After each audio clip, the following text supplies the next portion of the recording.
Good morning guys, কেমন আছো তোমরা সবাই? হ্যাঁ জানি তোমরা তো ভালো থাকবা। আজকে আমার মামার বিয়ে, সকাল সকাল ব্রাশ করতে করতে গেছিলাম রাস্তা। বাড়ি এসে মুখ ধুয়ে মুখটা মুছে নিচ্ছিলাম। মুখ মুছা হলি যাবো বাজারে গিয়ে আমার বোনাই খাবে দুধ চা নিয়ে ভাবভঙ্গি দেখায় দেহ দেহ দেহ বসার ভাব দেহ, মনে হচ্ছে মুকেশ আম্বানির ছেলে। বাড়ি এসে দেখি সবাই বসে সবজি কুটি হলি বসাই দেবে রান্না। সকালে তো খাতি হবে আমাদের, কিছু না বিয়ে নিয়েই পড়ে থাকলেই হবে। তারপর এন্ট্রি হলো আমার মাসি মেশোর। বাবা আইছে তো ভরি দুইজন, টুপলি দেখছো বাবা, আর মনে হয় যাবে না নিরে বাড়ি। আমি স্নান করে চলে এসেছি আয়নার সামনে ঢং করতে। তোমরা যারা আমার ডেইলি ভিডিও দেখো তারা তো জানো আমি ঢং করতে ভালোবাসি।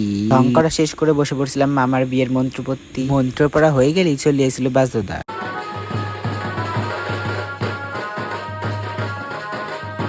দেখো আমি এখন থেকে নাচ করা শুরু করে দিচ্ছি। ভাবো জাল ভরতে গেলে কি করবো? খিদের জ্বালায় পেটে মারতেছিল ইঁদুরের ডন, তাই বেরিয়ে পড়ছিলাম আমি আর বোনাই স্কুটি নিয়ে খাতে যাইয়ে লুচি আর ঘুগনি সাটাই দিছি। সাটাই শুটোই বাড়িতে এসে রেডি হয়ে নিছি গায়ে হলুদের জন্য। ভালো লাগলে লাইক কমেন্ট শেয়ার ফলো করে পাশে থাকো। টাটা।